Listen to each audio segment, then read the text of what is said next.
All right, guys. So welcome back to the channel. My name is Aldrin, and today we've got a really special guest, Christian, who's happy to share his portfolio works of his undergrad and master's degree, undergrad work, right? And we're pretty much going to showcase you good graphic communication skills as well as to structure a good portfolio. So, Christian, the stage is yours whenever you're ready. Thank you so much for having me, Aldrin.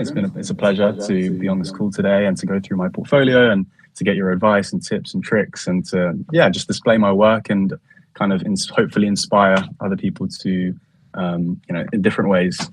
So we'll just get right into it. So this is my undergraduate portfolio which is a combination of my 2 years at Loughborough University, my first and second year.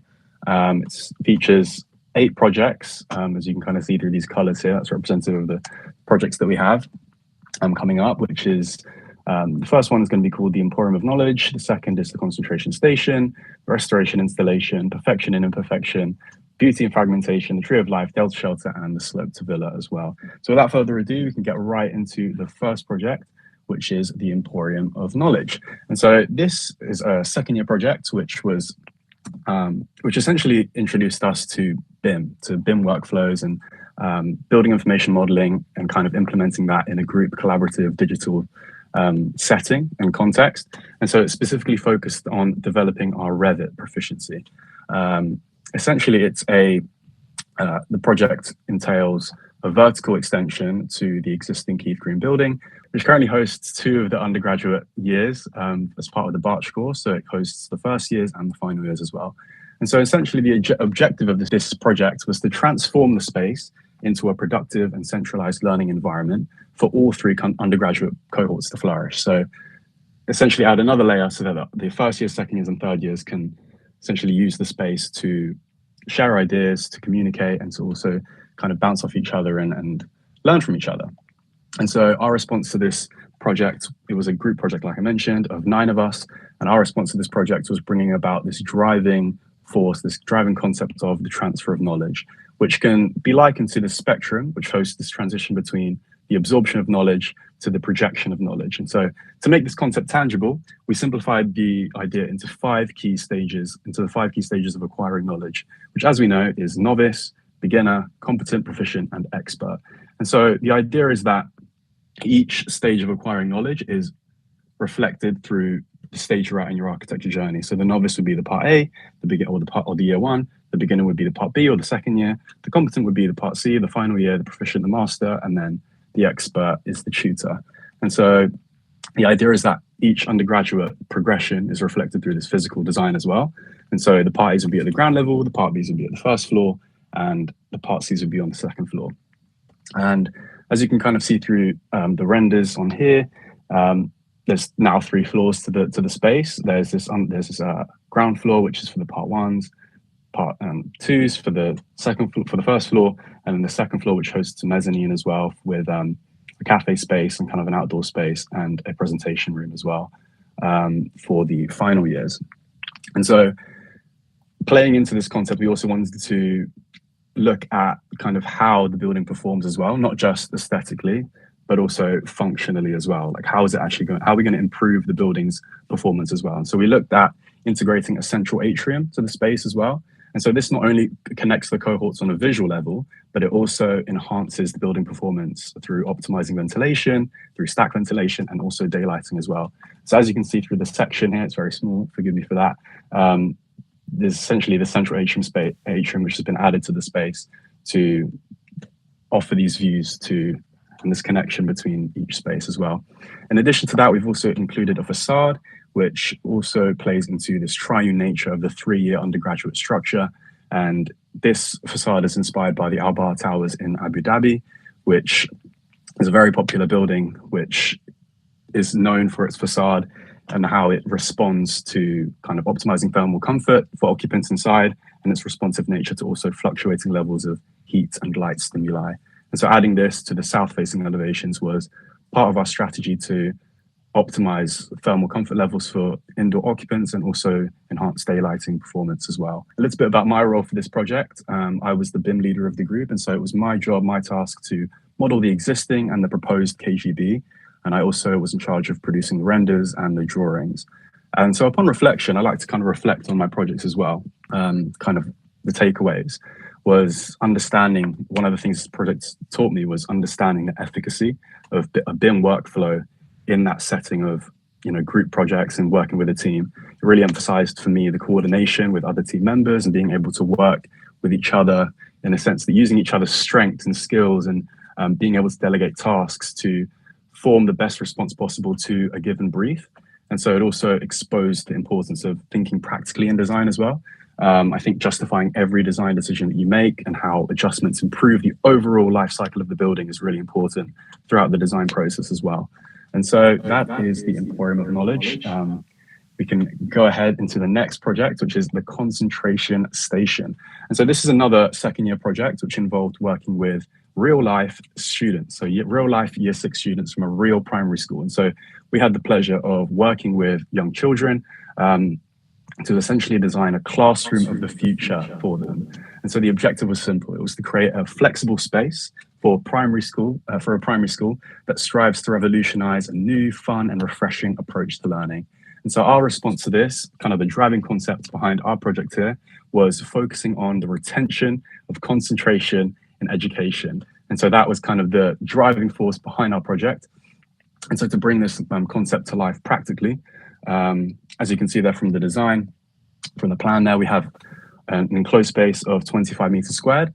And this, to feed into this concept, this enclosed space features this really unique focal amphitheater, where essentially these hydraulic pistons are used below the kind of steps that are created to aid a variety of functions and to create this dynamic environment for the students. So that immediately takes off a flexible space. You get these different functions through the use of these hydraulic pistons. So here you can kind of see study time, which is where the pistons can drop down and create this seating area for the students.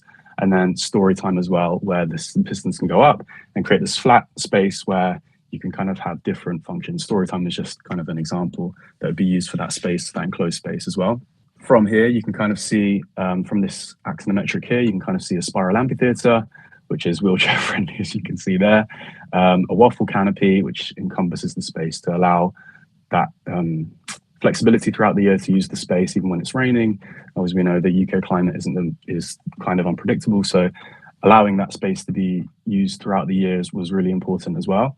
One of the things that the students really wanted to see through our kind of engagement with them was this interactive space as well.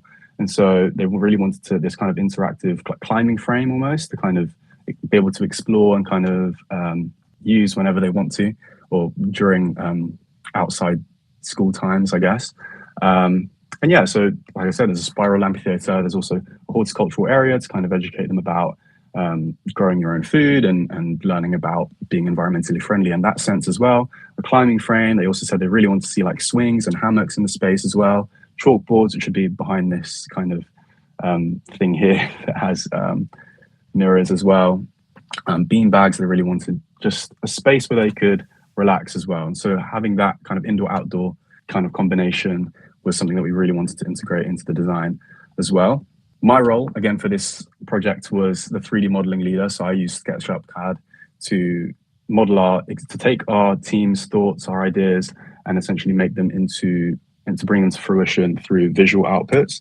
And so I digitally modeled our final outcome on CAD, influenced the key design decisions as well during that discussion phase, and also assisted in the rendering process. And again, a few reflections from this project as well was that it really reinforced the importance for me of collaboration in architectural design, utilizing each other's strengths and communicating effectively to produce the client's desired outcome, right? Because it's really important that we put the client at the heart of everything that we do.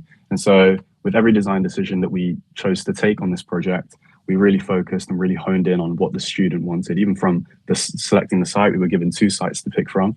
This site was the site that the students really wanted to have, so which was right next to the existing school building.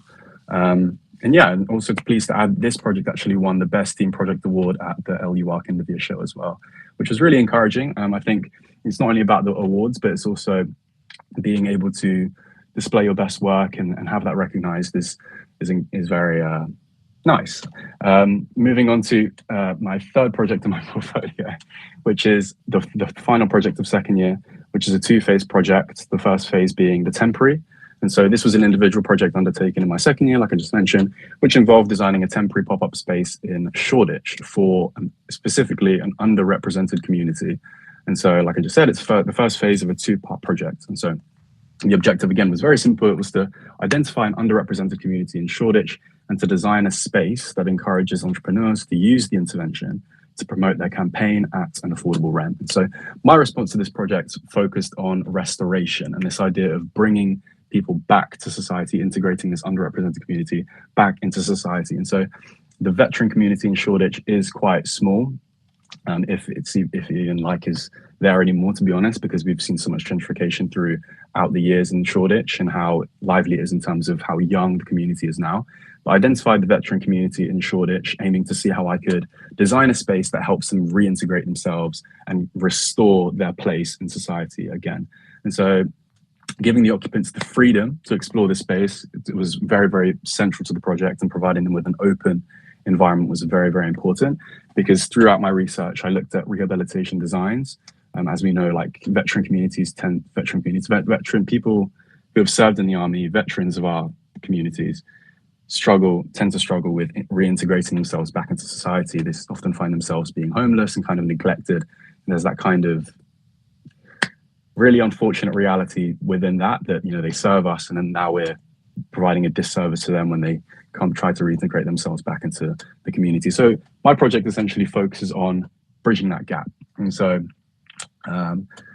throughout this kind of rehabilitation design features research, I looked at kind of including private zoning and public zoning as well. And so private for that kind of space that offers a space of reflection and solitude, and public for socializing as well when they want to. So from the first and ground floor, you can see this kind of space on the left of the plan as well, which is that private space. And then the stairs up to the kind of mezzanine area is something I integrated as part of the design. And so this design also hints at kind of aspects of biophilic design as well, kind of giving them that connection to nature and creating that relaxing atmosphere as well. So kind of just tapping into the biophilic design. There's so many layers to biophilic design, but just kind of tapping into that was something that I wanted to do as well. And so the proposal also actually translates this concept of restoration beyond just the stakeholder. It also translates this concept throughout the building fabric itself. And so the idea is that this intervention would utilize recycled and restored materials such as steel beams and columns to erect this structure that helps restore stakeholders, people in society, back into community.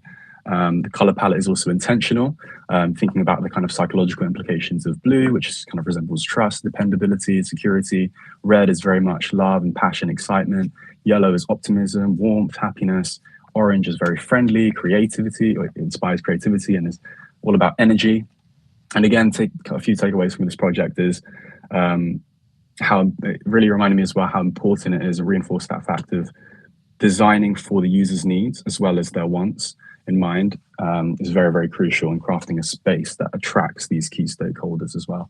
And so very brief, that was the first phase, very brief, that was the first phase. And now moving on to the second phase, which is the permanent. And so this part of the project, this larger project, was designing a library in Shoreditch. And so again, this was an individual project undertaken in my second year of Loughborough University, which involved designing a permanent library in Shoreditch to support and empower the community.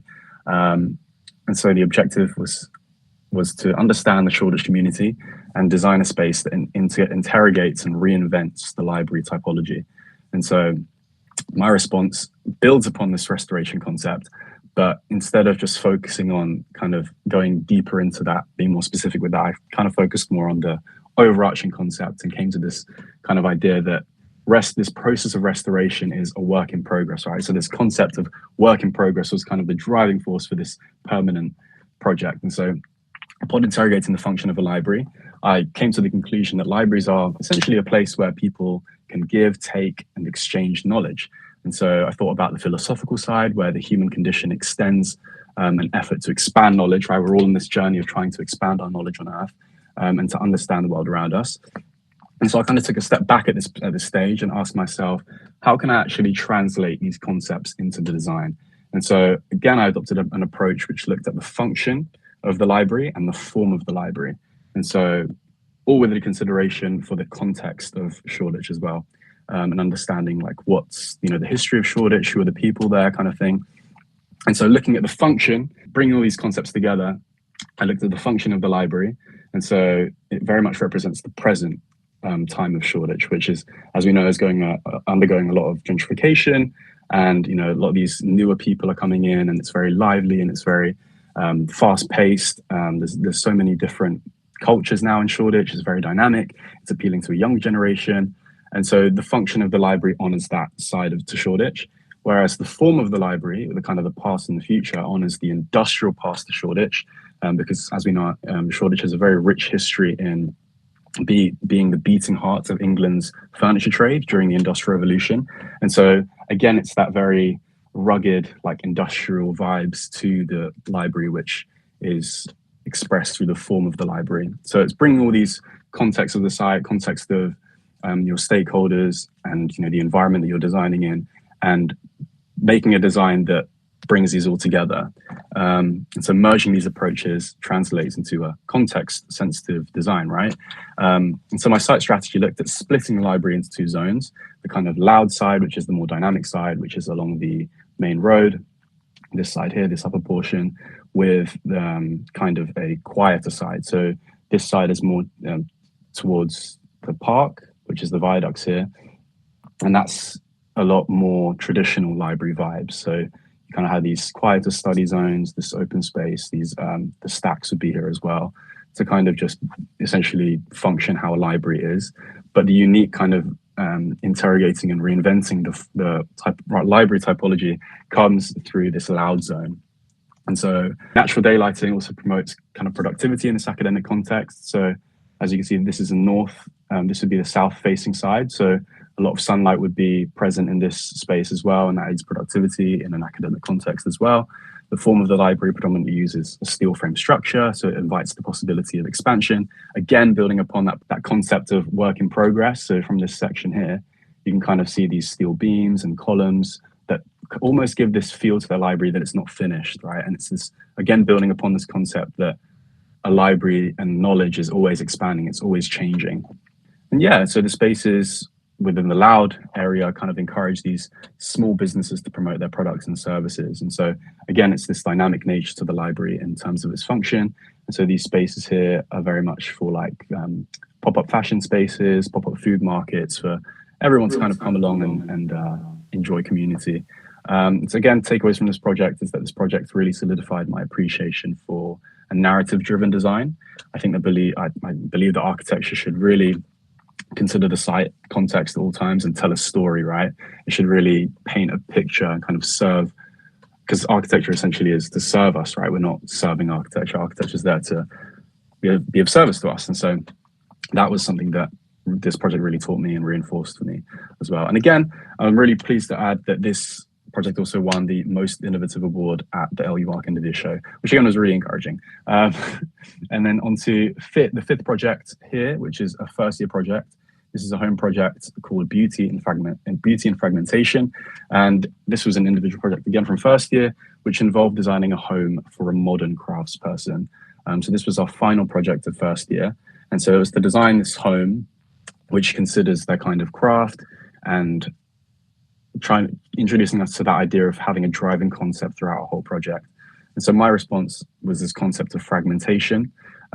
So my process began with defining the character, who they are, their gender, their age, and most importantly, what they actually do for their craft. And so I came to this, so the fact that this project was based in Abbey Park, Leicester, I came into this kind of wanting to design, if that makes any sense. I wanted to design for a gardener. So essentially my craftsperson is a gardener who works for Abbey Park to maintain Abbey Park. And so the design drew heavy inspiration from the deconstructivist architect Daniel Libeskind, where a lot of the form of the home reflects the shape of like a fragmented flower. It's kind of all over the place, very sharp architecture. It was also influenced by novelty architecture, so also like programmatic or mimetic architecture. So it's what you see is what you get, essentially. So he's a gardener, he takes care of the flowers, and so his house essentially resembles this flower. And yeah, you can kind of see the concept here, where it's this flower that's been dried up, and so this makes the petals very brittle.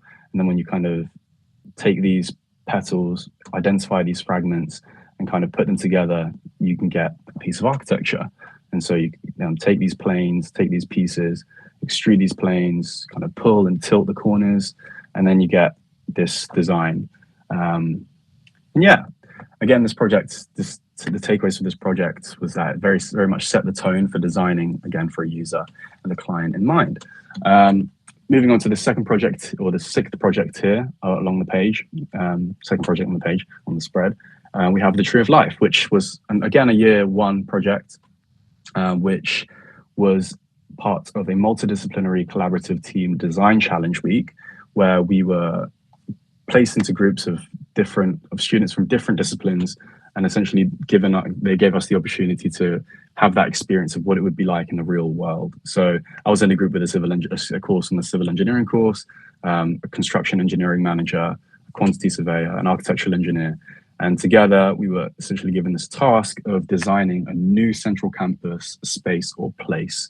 But it was really, really important throughout this project to consider EDI, so equality, diversity, and inclusion, and the UN Development Goals, the United Nations Development Goals, as well as a net zero future. And so our proposed design is located in the central part of campus, which you probably can't even see there because there's no plan, but not the point. But our design combines this kind of multi-purpose space on one half, which houses a cafe and a study space, and an amphitheater on the other half as well, which is essentially for lectures and events. And so it encompasses this EDI as well, giving that kind of ramp for disabled access, and giving just people the opportunity to kind of go to the different spaces as well. And so the core of the design, as you can kind of see there, features this tree-like structure, which is playing into our net zero future and kind of giving that sustainability factor a bit of thought. So this tree-like structure harvests rainwater, and so it recycles this rainwater for other purposes, such as safe drinking water and or toilet water as well. And so again, building on net zero. And so this was a group project, like I mentioned, and my role for this project was the 3D modeling leader. Again, digitally modeled the final outcome on CAD, rendered, influenced key design decisions, and also produced the drawings. So that's exactly what an architect would do in the real world, right? Is produce those drawings and bring all these ideas into kind of visual outputs. Again, takeaways, kind of reflections from this project was that exposure to that multidisciplinary collaboration in architectural design. So utilizing each other's expertise and communicating effectively is really, really crucial in crafting architecture in the real world, right? And this project was also voted the best poster design among 60 groups. And so we also had the opportunity to present our design to the Vice Chancellor of Loughborough University during his tour around the university. And again, that helped me with my presentation skills and being able to articulate my thoughts as well to a kind of high-ranking administrator individual in the kind of hierarchy of Loughborough, which was really cool, actually. And he even offered some encouraging words for my contributions to this project as well, which was really, really cool. And just a few technical things in architecture, kind of looking at the Delta shelter, the existing Delta shelter. So it was analyzing this precedent study, which is the Delta shelter by Olsen Kundig, and essentially breaking down the process of construction into 6, or simplifying the construction process into 6 stages. So we begin with the earthwork foundations, erect the columns, the framework, the floors and the roofs and the walls, the cladding and the flooring, and then the curtain wall and the kinetic structures. And through our research, we found out that a lot of these components are prefabricated off-site, and so they're brought to the site for construction. And it's quite a quick construction process, and obviously that reduces lead times and allows for this really quick erection of a structure. Again, this was a group project, so my role was to produce the graphics for this, for our poster. And so I used Rhino for this project to essentially make to visualize the stages, right? So we had to submit an A1 poster for that. And finally, the project Sloped Villa. This is an extraction, an isometric section as part of a report that we had to do for ATI, which is Advanced Technical Investigations. And so this was part of the construction chapter within this holistic technical appraisal report. And so essentially this report analyzes this assigned invisible house through a construction, environmental and materials perspective. And so I was given the invisible house, the sloped villa, and this 3x3 essentially section, 3x3 section from the house looks at kind of how it's constructed. We were required to produce an isometric section of any chosen area of the President study within a 3 meter by 3 meter boundary grid. And so that's indicated in this plan where I took that section from. And that projected perspective was really, really important in terms of showing as much of the construction as possible. And it had to be justified, obviously, throughout the process. And yeah, that's my portfolio. I don't know how long that was. I was like 20 minutes. But yeah, very, very much grateful for your time. And yeah, that's my portfolio. Great, Christian. Thanks so much for the presentation. I think your portfolio has a brevity of great quality work, and the way you explained it is absolutely, it's really, really great. So let's go through, a couple of Q&As and questions, and this kind of, dives into the topic of, creating a portfolio, whether it be the graphic representations, as well as the verbal presentations as well, and techniques used. So a lot of the things in architecture kind of involves people's presenting their work in a surface level, but also we don't get to know the architect as much more in detail, whether what was the inspiration behind their designs or inspiration of their work. So we'll talk about that right now. So tell me a little bit about what are the best practices in your experience or field that conveys a really powerful graphic communication and visual representations when it comes to architecture portfolios? So I think it's really important to kind of leverage your skills, whether that be in sketching or digitally modeling or whatever it is that kind of you can use to create these visual outputs. I think play into your strengths is really, really important. And so in my case, in kind of the context of my portfolio, I found throughout my studies that I'm very, very, well, I like to think that I'm good at kind of 3D modeling digitally and using software. And so combining this 3D modeling knowledge and this skill set with being able to use Adobe Creative Suite as well to be able to communicate these graphics as well is something that I kind of adopted at a very early stage in my architecture journey. And so I think it's just really important about building on your strengths. Also, being able to sketch and do all these model making, all these things are really, really important. Having this kind of breadth of skills as a designer is really crucial.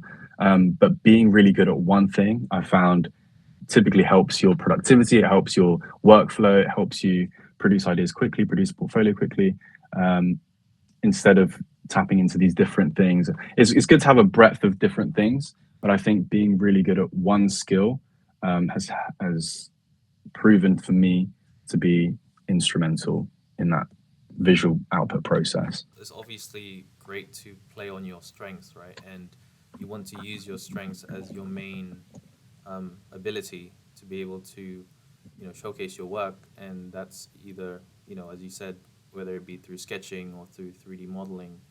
And obviously, ultimately, we use our visual skills to be able to communicate to other people exactly what the project narrative and project story is.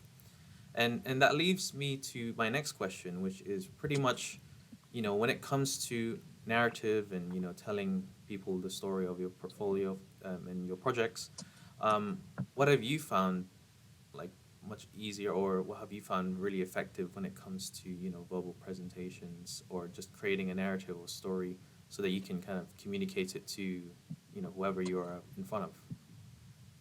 Yeah, it's a great question. I think it all starts with creating a good foundation.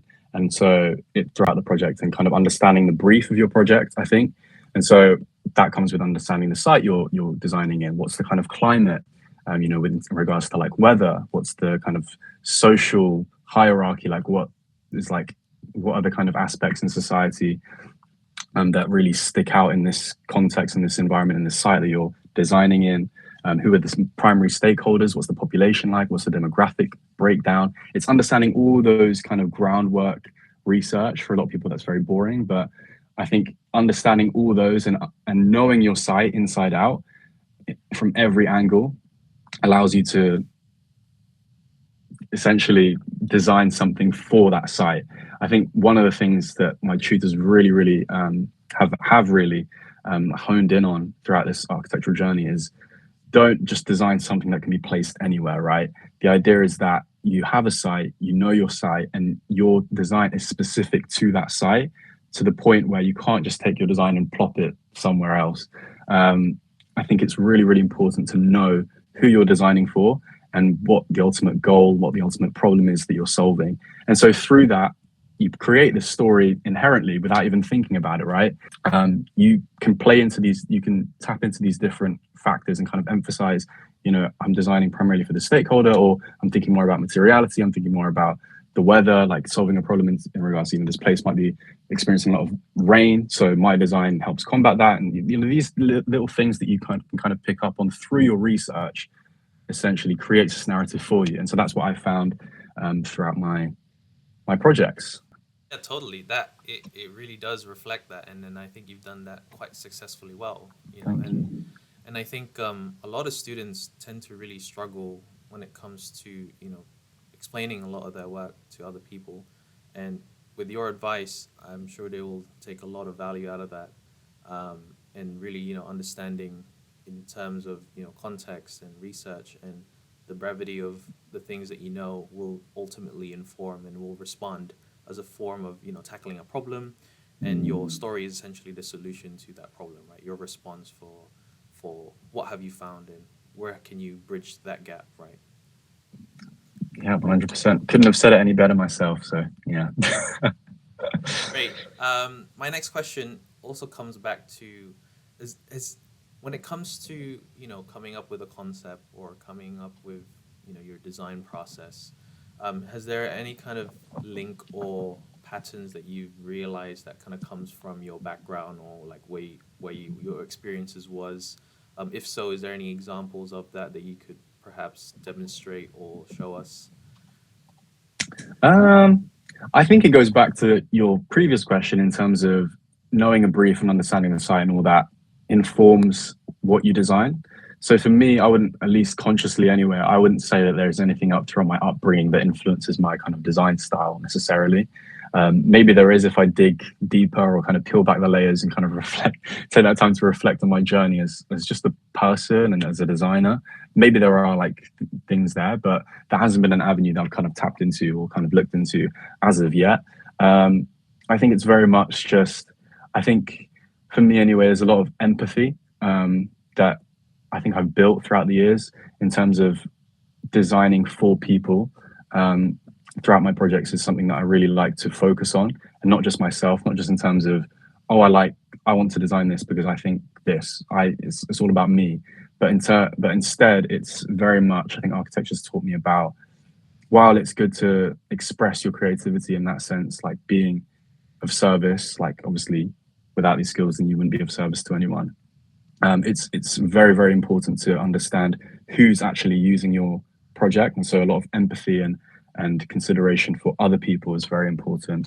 So I wouldn't necessarily say, to answer your question, that like this event in my life has occurred, this kind of turning point has influenced my design style. I think it's very subjective to each project in terms of the direction I choose to go. Again, I choose to go essentially the direction the project, the brief requires. Yeah.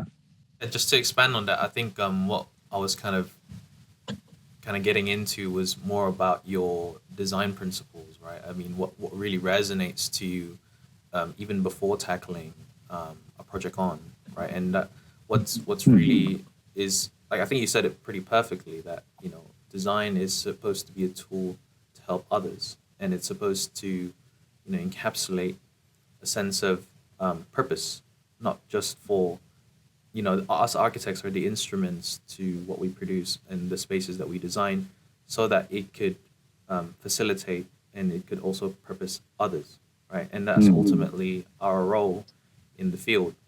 And so, yeah, I mean, you can kind of add on into that if you have any additional purpose or mission. So I guess, yeah, just to clarify, so is it in terms of like why I design, why I want to be a designer, like what's kind of my designing principles, like what informs like why I want to be an architect in the first place almost? Yeah. Yeah. Again, I pointed back to that empathy and kind of that care for people. I think that I think architecture is so important. Like everywhere you go, there's at least one piece of architecture. Like even now, I'm in a house. Someone's designed this. This came from someone's mind, and that to me is just crazy to think that everything you see starts with a thought. And so being able to leverage those creative thoughts and essentially manifest these ideas into reality is something I find really cool. And adding on top of that is being able to help people through that. And so having these ideas in your head of, oh, I can see a problem. Oh, this would work. This might help this person, or this, maybe they could do this differently, essentially to achieve or reach this end goal of serving someone. I think there's something that's very fulfilling within that inspires me to pursue a career in architecture. Yeah, hopefully that answers your question. That's Yeah. perfect, man. Yeah. Yeah, we'll wrap it up. But I think what I'm another thing. I mean, I don't know. This is obviously outside of architecture, but outside of architecture, who is Christian? Like what sort of hobbies or kind of things do you do? Maybe it could link back to architecture, maybe not. What is it that you do in your spare time?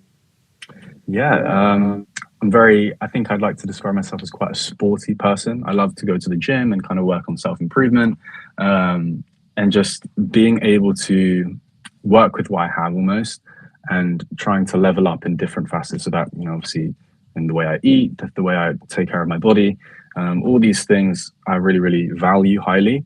I love family. I love my my sister and my mom, and I love to cook also in my spare time. And yeah, just expressing this creativity in different areas is something that I really like to do. So the last thing is that how do people reach out to you? Do you have an Instagram page, or do you have can people reach out to you if they can? Yeah, so you can find me on LinkedIn at Christian Nuqui. If you just type in Christian Nuqui, there's a picture of me that looks like this. Chris Architecture on Instagram is my architecture page with two eyes and the Chris. And yeah, my work is all there for you to have a look at, and message me if you have any questions about any of the projects that you've seen.